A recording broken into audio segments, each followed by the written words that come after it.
Subscribe now. Press the bell icon. Never miss an update. If you like videos, please like and share your friends and family. Good morning all. Mrunmayee Joshi here and I welcome you to today's spoken English session. Today let us learn about collocations. COLLOCATIONS. Collocations. नमस्कार, मी मृण्मयी जोशी बोलते आहे. आजच्या आपल्या spoken इंग्लिशच्या सेशनमध्ये आपण जाणून घेणार आहोत कलोकेशन्सबद्दल. What are collocations? Collocation is a group of words that occur together.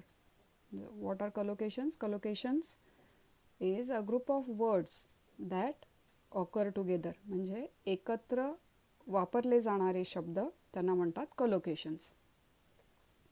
Certain noun, adjectives and verbs are generally used with specific prepositions in such a way that these become fixed way of using those words.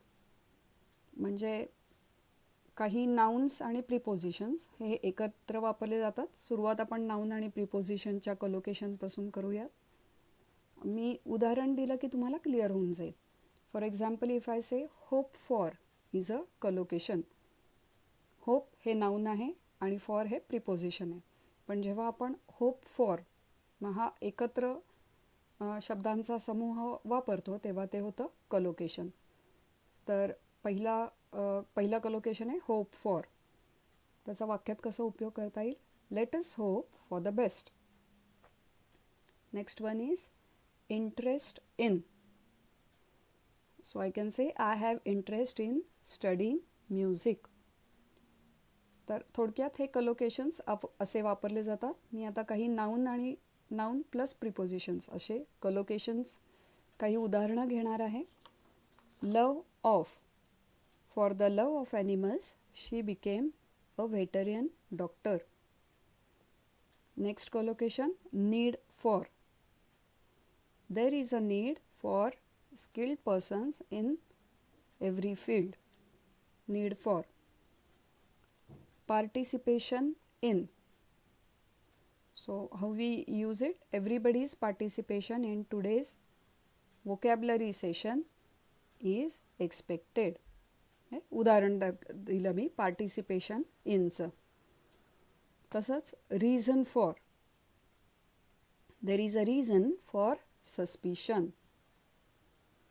तसंच respect for. हे कसं वापरायचं? You must have respect for your country. आता हे जसं आपण noun plus preposition पाहिलं तसे काही कलोकेशन्स जे आपण वापरतो ते ॲडजेक्टिव्ह प्लस प्रिपोजिशन असे पण असतात. उदाहरण बघूया आपण. अफ्रेड ऑफ हे एक कलोकेशन झालं म्हणजे एक ॲडजेक्टिव्ह आणि preposition. So afraid of. She was afraid of spiders. Next angry at. Teacher was angry at students. Next आहे aware of. Are you aware of this technology? Aware of. Capable of. We are capable of many things in life. आता आपण इथं उदाहरण मी जे दिलं आहे ते अवेअर ऑफ आणि केपेबल ऑफ. म्हणजे ऑफ हे जे आहे प्रिपोजिशन ते अवेअर बरोबर सुद्धा वापरता येतं, केपेबल बरोबर सुद्धा वापरता येतं. प्रत्येक वेळेस त्याचं मिनिंग वेगळं असणार आहे अर्थातच. नंतर केअरलेस अबाउट. केअरलेस म्हणजे बेफिकीर असणे. You cannot be careless about your mobile. Next येईल फॅमिलियर विथ. फॅमिलियर असणे म्हणजे माहीत असणे किंवा ओळखीचं असणे. I am familiar with use of computers. Fond of. Fond of म्हणजे प्रेम असणे किंवा सलगी असणे. Fond of. सलगी नाही, प्रेम असणे. Fond of. You are fond of something. So I can say I am fond of cats. मला कॅट्स आवडतात. So fond of. नेक्स्ट आहे हॅपी अबाउट. आता हॅपी अबाउट हे बऱ्यापैकी आपण वापरतो. She was happy about her salary.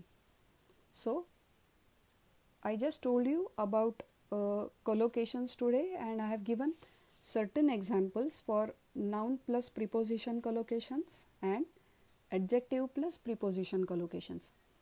So I intend to extend this session of collocations.